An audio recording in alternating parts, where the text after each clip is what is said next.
السلام عليكم ورحمة الله وبركاته. الحمد لله رب العالمين، والصلاة والسلام على سيد الأنبياء وأشرف المرسلين وعلى آله وصحبه أجمعين. أما بعد، فأعوذ بالله من الشيطان الرجيم. بسم الله الرحمن الرحيم. إن في ذلك لآيات وإن كنا لمبتلين। আল্লাহ তাআলা ইরশাদ করেন, নিশ্চয় তাতে অনেক আয়াত, ইবরত, শিক্ষা, সবক রয়েছে, আর নিশ্চয় আমি হচ্ছি পরীক্ষাকারী। বিন ইমরানের এই মসজিদ আয়োজিত আজকের এই মাহফিলে উপস্থিত সম্মানিত মুসলিম ভাইরা, সূরাতুল মুমিনুন থেকে একটি আয়াত, 30 নম্বর আয়াত তিলাওয়াত করে এর সরল বাংলা অনুবাদ উপস্থাপন করলাম। এই একটি আয়াতের আলোকে যে বিষয় আলোচনা করব সেটি হচ্ছে, আল্লাহ সুবহানাহু ওয়া তাআলা নূহ আলাইহিস সালামকে পাঠিয়েছিলেন তার কওমের নিকট। দীর্ঘদিন যাবৎ তিনি তাদেরকে দাওয়াত দিলেন, কোরআনের ভাষায় 950 বছর, কিন্তু তারা দাওয়াত কবুল করল না। 950 বছর অনেক কাহিনীর পর তারা ধ্বংস হলো। পুরা ঘটনা উল্লেখ করার পর আল্লাহ তাআলা বলেন, তাতে অনেক শিক্ষা রয়েছে, আর নিশ্চয় আমি পরীক্ষা এভাবে নিয়ে থাকি। কওমে নূহের এই ঘটনা থেকে আমরা কি শিখলাম, শিক্ষণীয় বিষয় কি, এই বিষয়টা আমি আলোচনা উপস্থাপন করব ইনশাআল্লাহ। সম্মানিত ভাইরা, 950 বছর পর্যন্ত নূহ আলাইহিস সালাম তিনি তার কওমকে দাওয়াত দিয়েছেন, নানাভাবে তাদের হিদায়াতের জন্য চেষ্টা করেছেন। 950 বছর পর্যন্ত তিনি তাদেরকে দাওয়াত দিয়েছেন, কিন্তু তারা দাওয়াত কবুল করল না। তারা মশকারি করত, ঠাট্টা করত, হাসাহাসি করত। প্রতিবারই নূহ আলাইহিস সালাম বলতেন, একদিন আসবে যেদিন আমি বিজয়ের হাসি হাসব, আর তোমরা যে আমাকে নিয়ে, আমার দাওয়াতকে নিয়ে মশকারি করছো, একদিন তোমরা ধ্বংস হবে। তাতে তাদের মশকারির মাত্রা আর বেশি বেড়ে যেত। আল্লাহ তাআলা পুরা কাহিনী বলার পর বলেন, এই ঘটনার মধ্যে শিক্ষা রয়েছে যে একদিন না একদিন ইমানদারদের সুদিন আসে, আর যারা আমার নবীদেরকে, নবীদের দাওয়াতদেরকে নিয়ে মশকারি করে, হাসাহাসি করে, একদিন তাদের পতন হতেই হয়। সেটা বন্যার মাধ্যমে হোক, প্লাবনের মাধ্যমে হোক, ভূমিকম্পের মাধ্যমে হোক, বিকট শব্দের মাধ্যমে হোক, অগ্নিকাণ্ডের মাধ্যমে হোক, অ্যাক্সিডেন্টের মাধ্যমে হোক, যে কোনোভাবে হোক শাস্তি আসবে এবং তারা ধ্বংস হবে, ইমানদারেরা বিজয় হবে। কওমে নূহের এই যে বিস্তারিত আলোচনা আল্লাহ তাআলা করলেন, এরপর আল্লাহ তাআলা বলছেন যে এখানে ইমানদারদের জন্য শিক্ষা রয়েছে। আজও যারা জালিম হওয়ার স্বপ্ন দেখছো, নতুন করে স্বৈরাচার হওয়ার প্ল্যান পরিকল্পনা নিচ্ছ, আল্লাহ তাআলা বলেন, ইন্না ফি যালিকা লাআয়াত। কওমে নূহ তাদের শক্তি কম ছিল না, বাহাদুরি কম ছিল না, তাদের হেরমগিরি তারা কম দেখায়নি, কিন্তু ধ্বংস হয়েছে, তাবাহ হয়েছে, শেষ হয়ে গেছে। ইতিহাস থেকে তাদেরকে মুছে দেয়া হয়েছে। তাদের ঘটনা শুধু শিক্ষা হিসাবে রয়েছে। ইন্না ফি যালিকা লাআয়াত, এই ঘটনার মধ্যে যারা শিক্ষা নিতে চায় তাদের জন্য অনেক শিক্ষার বিষয় রয়েছে। ইন্না লানানসুরু রুসুলানা ওয়াল্লাযীনা আমানু ফিল হায়াতিদ দুনিয়া ওয়া ইয়াওমা ইয়াকুমুল আশহাদ। এই ঘটনা থেকে আমরা শিখলাম, আল্লাহ তাআলা বলেন, নিশ্চয় আমি আমার রসুলদেরকে বিজয় করি। শুধু রসুলদেরকে নয়, রসুলরা যখন চলে যাবে, ওয়াল্লাযীনা আমানু, ঈমানদারদেরকে দুনিয়া এবং আখিরাতে অবশ্যই আমি বিজয়ী দান করি। সুবহানাল্লাহ। কওমে নূহের এই ঘটনা থেকে আমরা শিখেছি, তিনি 15 বছর 17 বছর নির্যাতিত ছিলেন তা নয়, 950 বছর, আলফা সানাতিন ইল্লা 50 আমা, নিরাশ হন নাই, হতাশ হন নাই। এই ঘটনা কোরআনের মধ্যে উল্লেখ করে আল্লাহ তাআলা আমাদের ভিতরে আল্লাহ তাআলা আশা এবং প্রত্যাশা, স্বপ্ন দেখার স্পিরিট আল্লাহ তাআলা সৃষ্টি করে দিচ্ছেন। নিরাশ হইও না, তুমি ঈমানদার, তুমি মুমিন, তোমার বিশ্বাস আছে, তোমার একজন রব আছেন, তোমার একজন মাবুদ আছেন, তুমি তার সামনে সাজদা করো। তুমি আল্লাহর পক্ষ থেকে প্রেরিত আদর্শ প্রতিষ্ঠার জন্য মেহনত করছো, সংগ্রাম করছো, তোমার এই সংগ্রাম আল্লাহ দেখছেন, ফেরেশতার মাধ্যমে সব নোট করাচ্ছেন। তোমার এই সময় দেয়া, তোমার এই জান দেয়া, তোমার এই মাল দেয়া সব আল্লাহ দেখছেন। আল্লাহ তোমাকে ময়দানে ছেড়ে দিবেন, তিনি তোমাকে বিজয় করবেন না, বিষয়টা এমন নয়। হ্যাঁ, যদি তুমি মারা যাও, তোমার মৃত্যুটা হবে শাহাদাতের মৃত্যু, এটাও তোমার বিজয়। সুবহানাল্লাহ। তুমি অর্থ দিয়েছো, এটা তোমার জরিমানা নয়, এটাই তোমার কিয়ামতের দিনের ফান্ডে জমা হচ্ছে। একে কমপক্ষে আল্লাহ তাআলা তোমাকে 700 করে বৃদ্ধি করে এর পুরস্কার দিবেন। শিক্ষা রয়েছে যে ইমানদারেরা দিন শেষে তারাই বিজয় হয়, যেমন আমি আমার নূহকে বিজয় দান করেছি। আল্লাহ তাআলা বলেন, প্লাবনের মাধ্যমে কওমে নূহকে ধ্বংস করে দিলেও যে নৌকায় আমি ইমানদারদেরকে বাঁচিয়েছি, সেই কিস্তিটি, সেই নৌযানটি, সেই জাহাজটি আজ পর্যন্ত বেঁচে আছে। ফিরআউনকে ধ্বংস করে তার শরীরটা যেরকম আল্লাহ তাআলা বাঁচিয়ে রেখেছেন, যাতে করে কিয়ামত পর্যন্ত যারা ফিরআউন হতে চায়, যারা ফ্যাসিস্ট হতে চায়, স্বৈরাচার হতে চায়, তারা ফিরআউনের এই শরীরটা দেখে তারা শিক্ষা নিবে। ফালিয়াউমা নুনাজ্জিকা বিবাদানিকা লিতাকুনা লিমান খালফাকা আয়া। হে ফিরআউন, তোর এই শরীরটা আমি বাঁচিয়ে রাখবো। কেন? সেখানে শুধু সেলফি উঠানোর জন্য না। আল্লাহ বলেন লিতাকুনা লিমান খালফাকা আয়া, তোমার পরে যারা পৃথিবীতে ফিরআউন হওয়ার স্বপ্ন দেখবে, তুমি তাদের জন্য শিক্ষা হবে।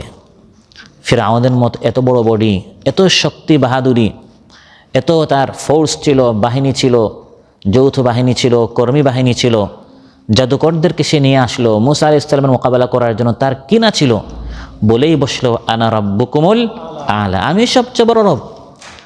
তাকে আল্লাহ তাআলা পানিতে ডুবিয়ে কিভাবে ধ্বংস করতে পারেন, ফিরআউনকে ধ্বংস যে আল্লাহ তাআলা করতে পারেন, আল্লাহ যে আছেন, এটা বাস্তবে স্বচক্ষে দেখার জন্য আল্লাহ তাআলা ফিরআউনের শরীরটা বাঁচিয়ে রেখেছেন। ঠিক তেমনইভাবে 950 বছর পর কওমে নূহকে ধ্বংস করে নূহ আলাইহিস সালামকে যে জাহাজ আল্লাহ তাআলা বাঁচিয়েছেন, সেই জাহাজটা আজও তুরস্কে জুদি পাহাড়ে অবস্থিত রয়েছে।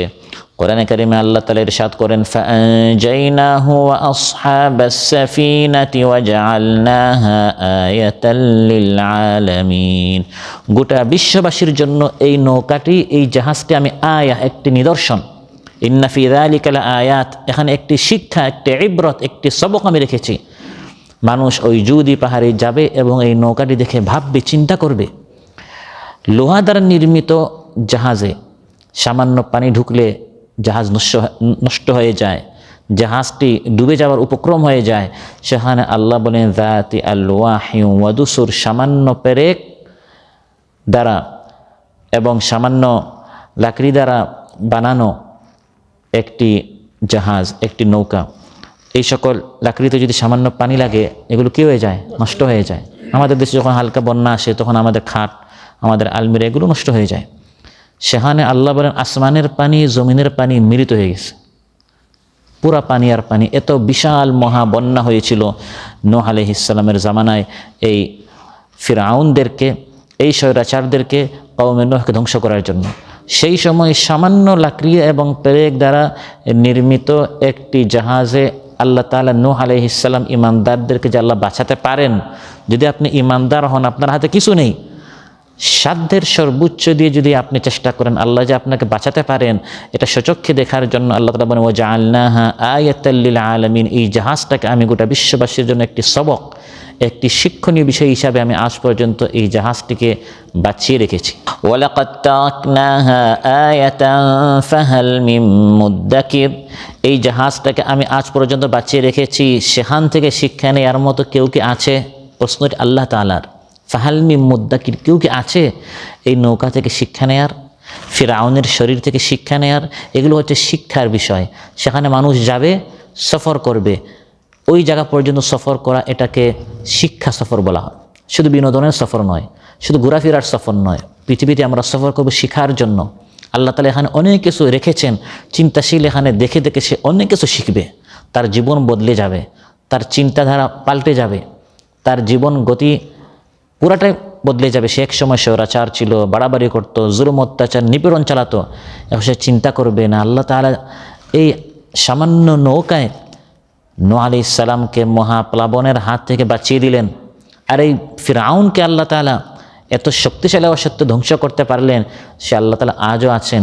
আমি যদি আবার ফিরআউন হয়ে আমাকে ধ্বংস করতে পারবেন, এগুলো দেখে দেখে সে শিক্ষা নিবে। আমাদেরকে উদ্দেশ্য করে আল্লাহ তাআলা বলেন, ইন্না লাম্মা তাগাল মাউ হামালনাকুম ফিল জারিয়াহ লিনাজআলাহা লাকুম তাযকিরাতাও ওয়া তা'ইয়াহা উযুনুন ওয়া'ইয়াহ। যখন মহাবন্যা এসেছিল, আমাদেরকে আল্লাহ বলছেন, তোমাদের বাপ দাদাদেরকে, পূর্বপুরুষদেরকে আমি জাহাজে উঠিয়েছিলাম, তাদেরকে বাঁচিয়েছিলাম। ৮০-৮২ জন নূহ আলাইহিস সালামের উপর ঈমান আনার ফলে তাদেরকে জাহাজে উঠানো হয়েছিল, তারা বেঁচে ছিল, বিধায় আজ আমরা পৃথিবীতে আসতে পেরেছি। আমাদের প্রতি অনুগ্রহ করে আল্লাহ তাআলা বলেন, যদি আমাদের বাপ দাদারা নৌকায় উঠতে না পারত, আমাদের পূর্বপুরুষরা ঈমান না আনার কারণে বন্যায় মারা যেত, আজ আমাদের অস্তিত্ব হতো না, আমরা বাঁচতে পারতাম না। আল্লাহ তাআলা বলেন, দয়া করে আমি তোমাদেরকে পৃথিবীতে এনেছি, অতএব এই জাহাজটি বিশ্ববাসীর জন্য একটি নিদর্শন। কান পেতে যারা শুনে তারা এখান থেকে সবক নিতে পারে। উযুনুন ওয়া'ইয়া, কান পেতে উপদেশ গ্রহণ করার জন্য সকল আলোচনা যারা শুনে তারা এখান থেকে অনেক কিছু শিখতে পারে। অতএব নূহ আলাইহিস সালামের এই ঘটনা বলে আল্লাহ তাআলা বলছেন, এই সকল কাহিনী কোরআনের আমি এই জন্য বর্ণনা করি না টাইম পাস করার জন্য। মানুষ সাধারণত ঘটনা, কিচ্ছা, কাহিনী শুনে সময় পাস করার জন্য, কিছু বিনোদন পাওয়ার জন্য। কোরআনের ঘটনার সিস্টেম হচ্ছে ইন্না ফি যালিকা লাআয়াত, যতটুকু শিক্ষা আছে ততটুকু কোরআন বর্ণনা করে। অযথা বিষয় নিয়ে কোরআন লম্বা কাহিনী উল্লেখ করে না। কয়জন ছিল, কতজন ছিল, সংখ্যা কত, রং কী, কোন দেশে, কোন সময়, এ সকল বিষয়ে কোনো একটি ঘটনা যখন কোরআন উল্লেখ করে এতে বিস্তারিত আলোচনা না করে এখান থেকে কি শিখলাম, শিক্ষণীয় বিষয়ের উপর কোরআন বেশি আলোকপাত করে গুরুত্ব দিয়ে থাকে। নূহ আলাইহিস সালামের ঘটনা উল্লেখ করে আল্লাহ বলেন, এখানে অনেক কিছু শিক্ষা রয়েছে। এই ঘটনা থেকে আমরা শিখলাম, যুগে যুগে নবীর অবর্তমানে নবীদের দাওয়াত যারা পেশ করে, তারা যা বলে কোরআন থেকে সুন্নাহ থেকে, যতক্ষণ তারা বলে তাদের প্রত্যেকটি কথা সত্য। অনেক সময় বিশ্বাসযোগ্য নাও হতে পারে, কিন্তু নবী যা বলেন তা সত্য। এটি নূহ আলাইহিস সালামের ঘটনা থেকে আমরা শিখলাম। কিভাবে? নূহ আলাইহিস সালাম যখন জাহাজ বানাচ্ছিলেন, আল্লাহ তাআলা ইশারা করেছেন, নূহ আলাইহিস সালামকে বলে দিয়েছেন, হে নূহ, ৯৫০ বছর তুমি এই সকল লোকদেরকে দাওয়াত দিয়েছ। وأوحي إلى نوح أنه لن يؤمن من قومك إلا من قد آمن فلا تبتئس بما كانوا يفعلون। ৯৫০ বছরে মাত্র ৮০-৮২ জন ঈমান এনেছে। নূহ আলাইহিস সালামের প্রতি আল্লাহ ওয়াহি করলেন, হে নূহ, আর কেউ ঈমান আনবে না। তুমি সর্বোচ্চ চেষ্টা করেছো, আর এরা ঈমান আনবে না। তুমি নিরাশ হইও না, এখন আমি সিদ্ধান্ত নিয়েছি এদেরকে ধ্বংস করব। তুমি একটি নৌকা বানাও। মরুভূমিতে এই আরব দেশে তিনি যখন জাহাজ বানাচ্ছিলেন, তারা মস্কারি করত, ধান্দা শুরু করেছে, ধর্ম ব্যবসা। নাউযুবিল্লাহ বলেন। আজকালও দিনের কথা বলে মানুষ কি বলে? মতলব হচ্ছে গদি। এরা গদি দখল করতে চায়, ধর্মের নামে ব্যবসা করে। এই সকল কথা নূহ আলাইহিস সালামকে তারা বলেছিল। কোরআনের মধ্যে আল্লাহ বলে দিয়েছেন, ইউরিদু আন ইয়াতাফাদ্দালা আলাইকুম। নূহ আসলে ধর্মের নামে ব্যবসা করছে, কারণ আমরা হচ্ছি সমাজের নেতা, ধর্মীয় নেতা, ছাত্র নেতা, ব্যবসায়ী নেতা। এখন নূহ চিন্তা করলো, আমি তো নেতা হতে পারছি না, আমি বলি যে আমি আল্লাহর পক্ষ থেকে নবী হয়ে এসেছি, ২-৪ জন তো কর্মী এবং অনুসারী পাওয়া যাবে, সে একটা নেতা হয়ে গেল। এটি হচ্ছে তার একটা ধান্দা। নাউযুবিল্লাহ। রাসূল সাল্লাল্লাহু আলাইহি ওয়াসাল্লাম কেউ মক্কার কাফেররা এই কথা বলেছিল যে তার উদ্দেশ্য মতলব ভালো না, কথা সুন্দর কিন্তু মতলব তেমন একটা সুবিধা নয়। তারা বলল, হে নূহ, অনেক দিন তুমি ধর্মের কথা বলে দিনে আলোচনা মাহফিল করে জমাতে পারো নাই, এখন তুমি এই সকল ব্যবসা শুরু করেছ, নৌকার ব্যবসা। তো আমরা তোমাকে পরামর্শ দিচ্ছি, যদি তুমি কাঠমিস্ত্রি করতে চাও, ব্যবসা করতে চাও, এই মরুভূমিতে না করে তুমি যে সকল দেশে সমুদ্র আছে, নদী আছে, পানি আছে, ওই সকল দেশে যাও, তাহলে তোমার ব্যবসা খুব সুন্দরভাবে জমবে। তারা ইচ্ছা করে মন থেকে বলে না, বরং মস্কারি করে। নূহ আলাইহিস সালাম সেই সময় বলেছিলেন, فسوف تعلمون من يأتيه عذاب يخزيه ويحل عليه عذاب مقيم। হে আমার কওম, আজ মস্কারি করছো আমাকে নিয়ে, তোমরা সব জানো যে আমার দাওয়াত সত্য, আর এখন আল্লাহর হুকুমে আমি এই নৌকা বানাচ্ছি, সব তোমরা জানো। একদিন অবশ্যই তোমরা জানবে একদিন অবশ্যই আসবে যেদিন তোমরা জানবে, শাস্তিটি তোমরা সচক্ষে দেখবে, তখন বুঝবে যে আমার দাওয়াত সত্য আর তোমরা মিথ্যাবাদী। কার উপর শাস্তি আসছে, যে শাস্তির মাধ্যমে সে লাঞ্ছিত হয়, এটা তোমরা একদিন জানবে, এবং সেটা তারা জেনেছে। শাস্তি এসেছে, আল্লাহ ওই যে শাস্তিটা আসলো, শাস্তি আসার মাধ্যমে এটা প্রমাণিত হলো, এটা শিক্ষা যে নবী যা বলেন তা সত্য। হতে পারে সেটা আসতে 10 বছর লেগে যেতে পারে, 20 বছর লেগে যেতে পারে, 100 বছর, 200 বছর, 950 বছর লেগে যেতে পারে, কিন্তু একদিন এর প্রতিফলন ঘটতেই হবে। নবী এবং নবীর অবর্তমানে দাঈল আল্লাহরা কোরআন সুন্নাহর ভিত্তিক যে আলোচনাগুলো করেন এটা অবশ্যই সত্য, আপনার বিশ্বাসযোগ্য নাও হতে পারে। মহানবী সাল্লাল্লাহু আলাইহি ওয়াসাল্লাম মেরাজের রাতে যা দেখে এসেছেন, এগুলো আমাদের স্বাভাবিক মস্তিষ্কে, ব্রেইন দ্বারা, আমাদের এই নেটওয়ার্ক দ্বারা এটা ধরার মতো নয়। কিন্তু যেহেতু কালা রাসূলুল্লাহ সাল্লাল্লাহু আলাইহি ওয়াসাল্লাম, এর দাবি হচ্ছে আমাদের বলতে হবে মহানবী সাল্লাল্লাহু আলাইহি ওয়াসাল্লাম যা বলেছেন তা সত্য। নূহ আলাইহিস সালাম ঘটনা থেকে এটা প্রমাণিত হলো যে তিনি বারবার তাদেরকে বলেছিলেন ঈমান আনো, অন্যথায় শাস্তি আসবে, শাস্তি আসবে। তিনি নৌকা বানাচ্ছেন, এটাও একটি তাদের জন্য ইশারা ছিল, এখনও ঈমান নিয়ে আসো, এখন কিন্তু ব্যবস্থা হয়ে যাচ্ছে তোমাদের ধ্বংসের, তাও তারা ঈমান আনে নাই। পরামর্শ দিচ্ছে এখান থেকে চলে যাও, যেখানে পানি পাওয়া যায় সেই সকল দেশে।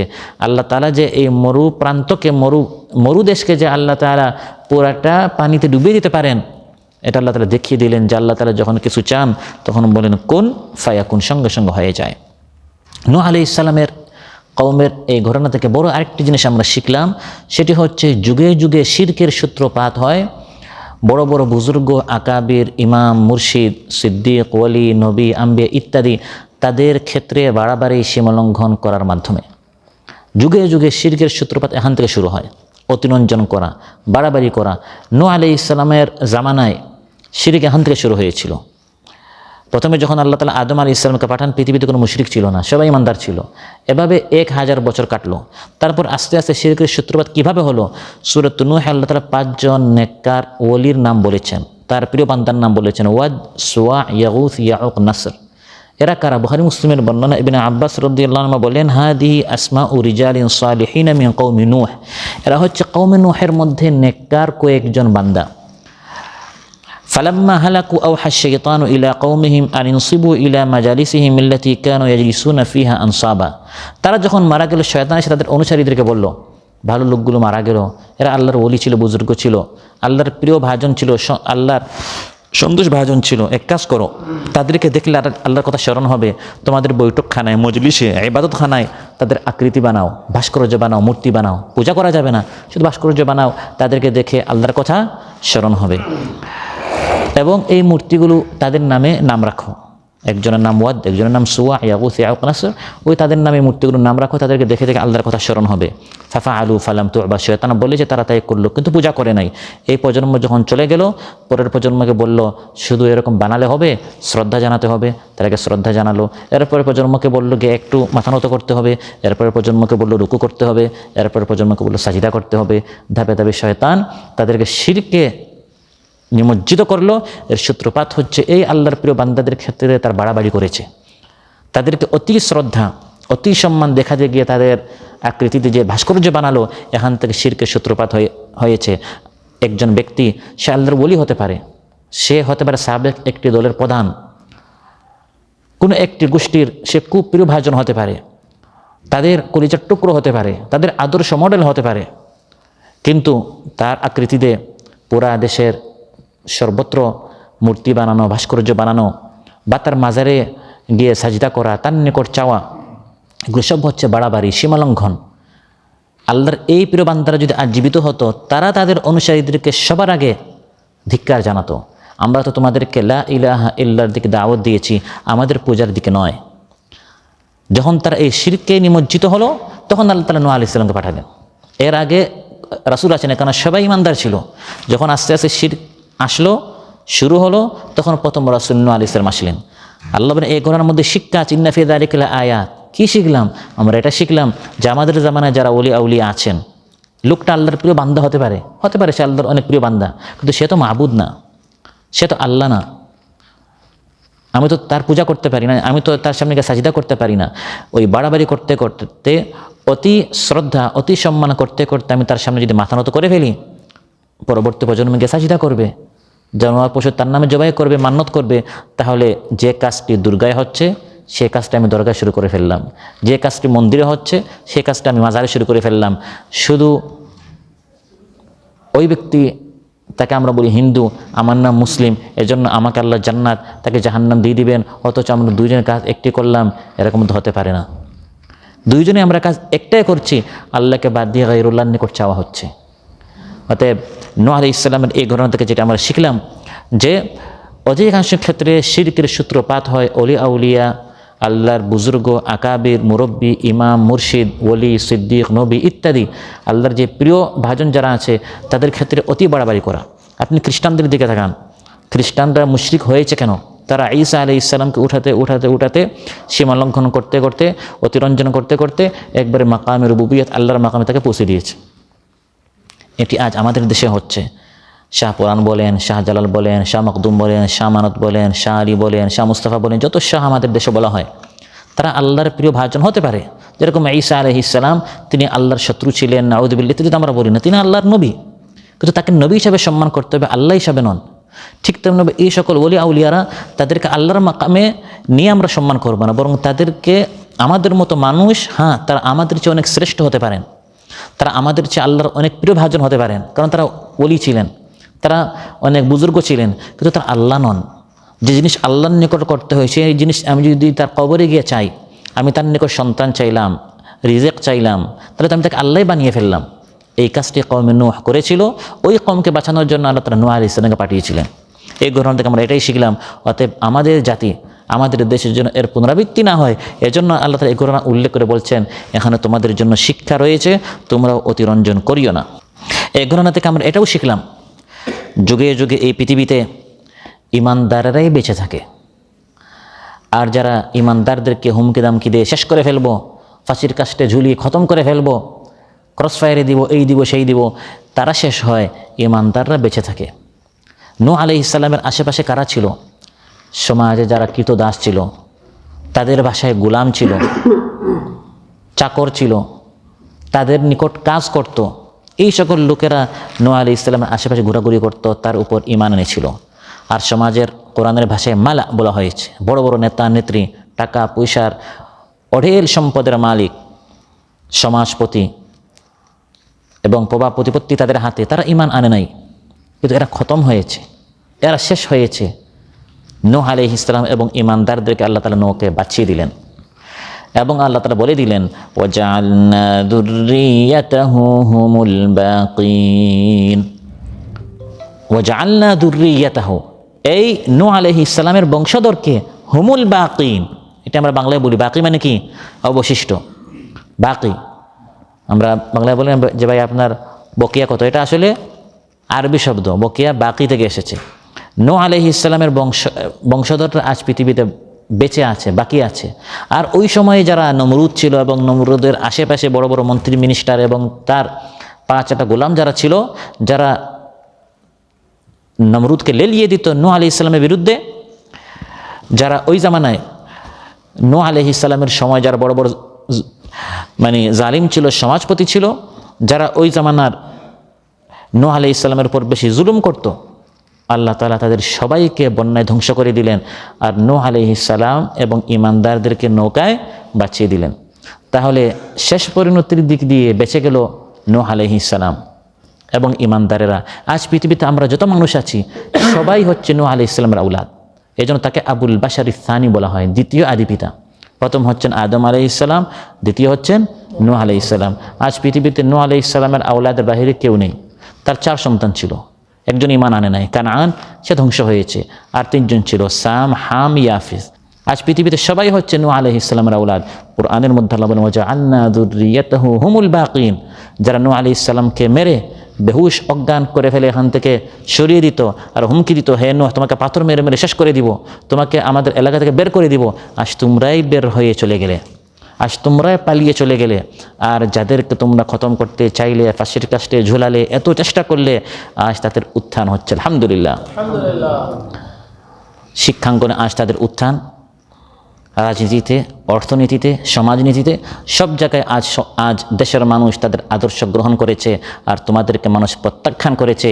ইতিহাস বারবার আমাদেরকে দেখায় ইসলামের এই সুমহান আদর্শ যারা আঁকড়ে ধরে, যারা এটাকে প্রতিষ্ঠা করার জন্য চেষ্টা করে, নূহ আলাইহিস সালামের জামানায় যেরকম আল্লাহ তাআলা কাফির মুশরিকদেরকে ধ্বংস করে নূহ আলাইহিস সালামকেই বাকি রেখেছেন, তার আওলাদরা আজ বাকি আছে। ঠিক তেমনিভাবে নূহ আলাইহিস সালামের মতো যারা ইসলামের এই মহা আদর্শকে প্রতিষ্ঠা করার জন্য মেহনত করে, তারাই বাকি থাকে। সুবহানাল্লাহ। রাসূল সাল্লাল্লাহু আলাইহি ওয়াসাল্লামের একে একে পুত্র সন্তানরা মারা যাচ্ছিল, কন্যা সন্তানরাই বেঁচে থাকতো। তার 7 সন্তানের মধ্যে 3 জন পুত্র সন্তান ছিল, আব্দুল্লাহ ছিল, কাসিম ছিল, তৃতীয় ইব্রাহিম ছিল। সবাই একে একে মারা যাচ্ছে। কাফির মুশরিকরা হাসাহাসি করা শুরু করলো, মুহাম্মদকে নিয়ে চিন্তা করিও না, মুহাম্মদের আদর্শ আর বাকি থাকবে না, শেষ হয়ে যাবে, কারণ তার ছেলেরাই মারা যাচ্ছে। একজন নেতা তার আদর্শ বাঁচিয়ে রাখার জন্য তার সন্তানরা যদি পৃথিবীতে থাকে, তখন তারাই তার আদর্শকে প্রতিষ্ঠা করে। মুহাম্মদ মারা যাবে, তার আদর্শ শেষ হয়ে যাবে, সে লেজ কাটা। আল্লাহ তাআলা আয়াত নাজির করলেন, আমার হাবিব লেজ কাটা নয়, ইন্না শানিআকা হুয়াল আবতার। হে নবী, আপনারা যারা বিরোধিতা করে তারা লেজ কাটা হবে। আপনার রক্তের সন্তান পৃথিবী থেকে চলে যাচ্ছে, এটা আমি প্রমাণিত করার জন্য যে পৃথিবীতে অসংখ্য অগণিত আপনার রুহানি সন্তান আমি দাঁড় করিয়ে দিব। আপনার আদর্শকে প্রতিষ্ঠা করার জন্য বাহ্যিক যে সবব লাগে, যে আমার সন্তান হলে আমার আদর্শ টিকে থাকবে, না, আপনার সন্তান না হয় আপনার আদর্শ কীভাবে প্রাচ্যে এবং পাশ্চাত্যে পৌঁছে যেতে হয়, এটা আমি তাহলে দেখিয়ে দিব। আর তারা শেষ হবে। আজ আবু জাহেলের সন্তান পৃথিবীতে আছে না নাই আমরা জানি না। যদি থেকেও থাকে, তাও আমাদের সামনে এসে কেউ বলতে পারবে, ভাই আমাকে চিনো, আমি হচ্ছে আবু জাহেলের ছেলে, তখন আমরা বলবো, যাক আবু জাহেলকে পাই নাই, তোকে পেয়েছি। আর রাসূল সাল্লাল্লাহু আলাইহি ওয়াসাল্লামকে আল্লাহ তাআলা কতটুকু সম্মান দিয়েছেন। আজ অনেকে আসলেই তার সন্তান, যাদেরকে আমরা সৈয়দ বংশের বলি, আওলাদ রাসূল বলি, একদল আছে। আবার আরেক দল ভুয়া সম্মান পাওয়ার জন্য বলে আমরা সৈয়দ বংশ, আমরা আওলাদ রাসূল। তাহলে আবু জাহেলের সত্যি সন্তান হয়েও পরিচয় দিতে পারে না, কতটুকু লজ্জা। আর রাসূল সাল্লাল্লাহু আলাইহি ওয়াসাল্লামের বংশধর না হয়েও সম্মান পাওয়ার জন্য অনেকে ভুয়া পরিচয় দেয় যে আমি হচ্ছি তার বংশধর। তাহলে সম্মান আল্লাহ তাআলা কাকে দিলেন? কে লেজ কাটা হলো? ইন্না শানিআকা হুয়াল আবতার। যারা আপনার বিরোধিতা করে তারাই শেষ হবে। নূহ আলাইহিস সালামের ঘটনা থেকে আমরা এটা শিখতে পারলাম, জানতে পারলাম। অনুরূপভাবে নূহ আলাইহিস সালামের ঘটনা থেকে বড় একটি জিনিস আমরা শিখতে পারলাম, সেটি হচ্ছে এই পথটি, দাওয়াতের এই পথটি, দ্বীনের এই পথটি কখনোই সহজ ছিল না, কখনোই ফুল বিছানো ছিল না, কুসুমাস্তীর্ণ ছিল না। এই পথটি কণ্টকাকীর্ণ, এই পথটি অত্যন্ত কঠিন। এই পথের মধ্যে অনেক জ্বালা যন্ত্রণা, অনেক হামলা মামলা, অনেক ত্যাগ কুরবানি, অনেক স্যাক্রিফাইস করতে হয়। নূহ আলাইহিস সালাম একে একে 950 বছর দাওয়াত দিয়েছেন। তারা পাথর মেরেছে, পাথর মারার হুমকি দিয়েছে। ক্বালু লা ইল্লাম তানতাহি ইয়া নূহ লাতাকুনান্না মিনাল মারজুমিন। হে নূহ, দাওয়াত বন্ধ না করলে পাথর মেরে মেরে তোমাকে শেষ করে দিব। পাথর মেরে মেরে তাকে অজ্ঞান করে ফেলতো। তারা ভাবতো লোকটা মারা গেছে, অনেক দূর ফেলে আসতো। যখন হুঁশ ফিরে আসতো তার, নূহ আলাইহিস সালাম আবার তাদেরকে দাওয়াত দিতেন। এভাবে দাদাদেরকে দাওয়াত দিয়েছেন, বাবাদেরকে দিয়েছেন, সন্তানদেরকে দিয়েছেন, প্রজন্মের পর প্রজন্ম 950 বছর দাওয়াত দিয়েছেন। সুবহানাল্লাহ। সহিহ মুসলিম এসেছে, হুফফাতিল জান্নাতু বিল মাকারিহ ওয়া হুফফাতিন নারু বিশ শাহাওয়াত। জান্নাতের সহজ নয়। নূহ আলাইহিস সালাম যেরকম কষ্ট করে দাওয়াত দিয়েছেন, এভাবে জান্নাতের আশেপাশে কঠিন রাস্তা রয়েছে। আশেপাশে মন যা চায় না তা করতে হবে, তাহলে আপনি জান্নাত পাবেন।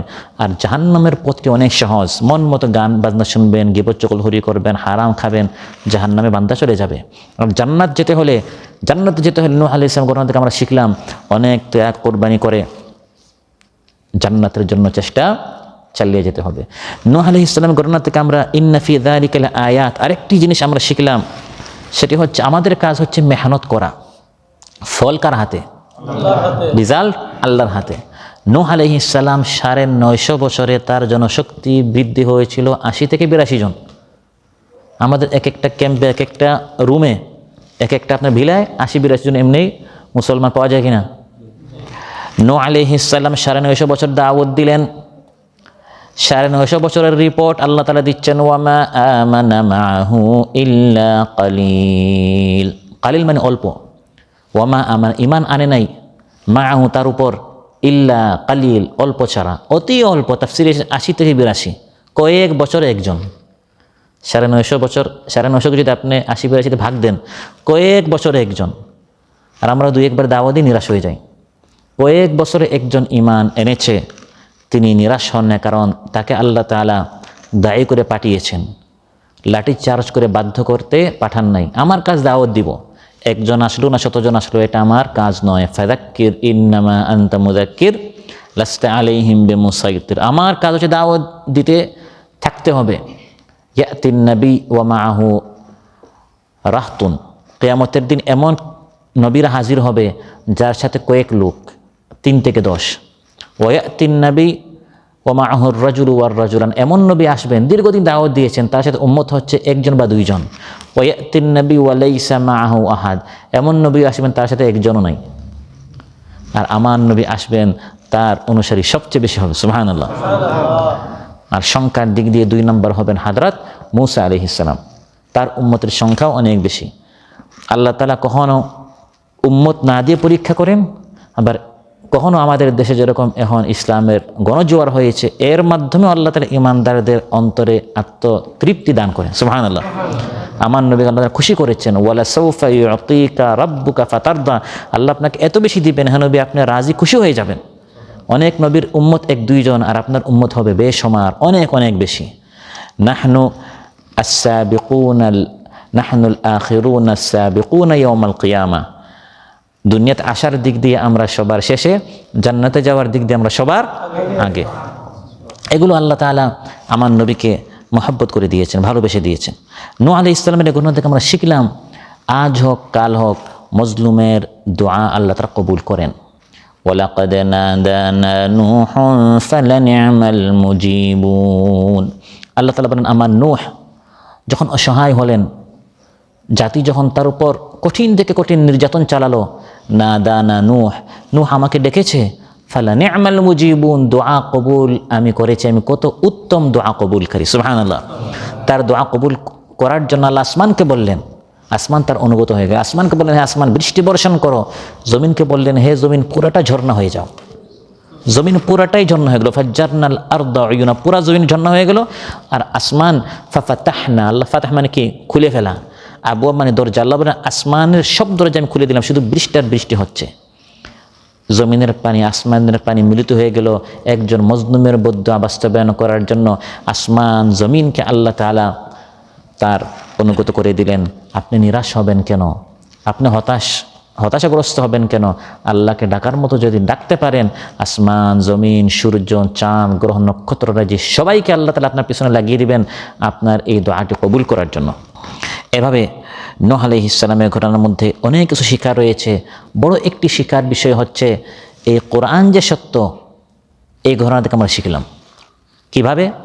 তিলকা মিন আম্বাইল গায়বি নূহিহা ইলাইকা মা কুনতা তা'লামুহা আনতা ওয়ালা কওমুকা মিন ক্বাবলি হাযা ফাসবির ইন্নাল আকিবাতা লিল মুত্তাকিন। আল্লাহ তাআলা বলেন হে নবী, নূহ আলাইহিস সালাম এবং এই সকল নবীদের এই সকল কাহিনী, এগুলো আগের ঘটনা, এগুলো আপনিও জানতেন না, আপনার কওমও জানতো না। আমি কোরআনে ওয়াহির মাধ্যমে আপনাদেরকে জানিয়ে দিয়েছি। তাহলে এই কোরআন যে আল্লাহর কালাম, এটা আমরা এই ঘটনা থেকে শিখেছি। কারণ আমার নবী তো কোনো ভার্সিটিতে যান নাই, কওমে নূহের সময় তিনি ছিলেন না, তাহলে তিনি কোথা থেকে জানলেন? এর থেকে বোঝা গেল যে এটি অন্য কেউ তাকে জানিয়েছে, তিনি হচ্ছেন আল্লাহ তাআলা। ওয়ালাউ কানা মিন ইনদি গায়রিল্লাহি লাওয়াজাদু ফীহি ইখতিলাফান কাসীরা। আল্লাহ বলেন এই কোরআন আল্লাহ ছাড়া অন্য কারো পক্ষ থেকে যদি আসতো, তাহলে এখানে অনেক ভুল ত্রুটি থাকতো। কত নিখুঁতভাবে, কত সুন্দরভাবে কোরআন এক একটি ঐতিহাসিক ঘটনা উল্লেখ করছে। এর মাধ্যমে প্রমাণিত হচ্ছে এটি কোনো ব্যক্তি, কোনো মানুষ, কোনো ঐতিহাসিকের কোনো রচিত কিতাব নয়, বরং এটি আল্লাহ তাআলা নাজিল করেছেন, যিনি ওই সময় হাজির ছিলেন, উপস্থিত ছিলেন, সব কিছু দেখেছেন, অবলোকন করেছেন, শাহিদ সাক্ষী ছিলেন। তিনি জেনে শুনে দেখে ঘটনা আমাদেরকে জানিয়ে দিয়েছেন। এর মাধ্যমে প্রমাণিত হলো এই কোরআন আমার নবীর কালাম নয়, বরং এটি হচ্ছে আল্লাহর কালাম। এটি এই ঘটনা থেকে আমরা শিখতে পেরেছি। এরকম তাফসিরে আরও অনেক শিক্ষণীয় বিষয় উল্লেখ করা হয়েছে। আয়াতের শেষে আল্লাহ বলেন ওয়া ইন কুন্না লা মুবতালিন, আমি এভাবে উম্মতদেরকে পরীক্ষা করি। প্রতিটা উম্মতকে আল্লাহ পরীক্ষা করেন কিভাবে? নবী রাসূলকে পাঠান। পাঠানোর পর পরীক্ষা করেন উম্মত এই নবীর কথা মানে কি না। মানলে পুরস্কৃত হয়, না মানলে কওমের মতো, কওমে নূহের মতো কি হয়, ধ্বংস হয়। তারা চলে গেল, তারপর আরেক জাতি আসলো, আরেক জাতি চলে গেল, তারপর আরেক জাতি আসলো। ওই ধারাবাহিকতায় এখন আমরা এসেছি। আমরাও চিরকাল থাকবো না। আমরা যদি কেউ ভাবি আমি চিরকাল থাকবো, এটি ভুল ধারণা। কারণ আমার আগের লোকরা যদি চিরকাল থাকতো, আমরা চান্স পেতাম না। তারা গদিটা দখল করে বসতো, আমরা এখন এই আসনে আসতে পারতাম না। আপনি যে রুমের সিটে আছেন, আপনি যে জমির উপরে আছেন, আপনি যে ঘর বাড়ি এখন দখল করেছেন, আপনার পকেটে এখন যে টাকাটা আছে, এটা আপনার আগে যার কাছে ছিল, সে যদি ধরে রাখতে পারতো, আপনার পর্যন্ত আসতো না। যেহেতু তার হাতছাড়া হয়েছে, আপনার এক সময় হাতছাড়া হবে। এই কিছু দিনের জন্য, কিছু সময়ের জন্য আল্লাহ আপনাকে এর মালিক বানিয়েছেন। কওমে নূহের এক ঘটনা থেকে আমরা শিখেছি। কিছুদিন পর তারা চলে গেছে, ওই ধারাবাহিকতাতে আমরা এসেছি। এখন আল্লাহ তাআলা আমাদেরকে পরীক্ষা করেছেন আমরা কি করি। অতএব এই ঘটনা থেকে আমরা এটা শিখলাম যে এই সাময়িক এই সময়টা এখন আমাদের কাজে লাগাতে হবে, আল্লাহর ইবাদত আমাদের কাটাতে হবে। আল্লাহ তাআলা যেরকম হুকুম করেছেন তার হুকুম আহকাম আমাদেরকে জানতে হবে এবং সে অনুযায়ী জীবন যাপন করতে হবে, যাতে করে আমরা আমাদের এই জীবন, আমাদের এই যৌবন, আমাদের এই টাকা পয়সা, এই যে নিয়ামতগুলো আল্লাহ তাআলা আমাদেরকে দিয়েছেন, এই পরীক্ষায় যেন আমরা পাশ করতে পারি। অন্যথায় এক সময় আসবে এগুলো আমার হাতছাড়া হয়ে যাবে। তখন যদি আমি চাই নতুন করে নেক আমল করতে, কবরে যাওয়ার পর, টাকাটা হাতছাড়া হয়ে যাওয়ার পর, যৌবনটা ফুরিয়ে যাওয়ার পর, শ্বাস শেষ হয়ে যাওয়ার পর, তখন তো শুধু আশাই থাকবে, স্বপ্নে থাকবে, এটার কখনো বাস্তবায়ন হবে না। আল্লাহ সুবহানাহু ওয়া তাআলা আমাদের সবাইকে বলার চেয়ে শোনার চেয়ে বেশি আমল করে তৌফিক দান করুন।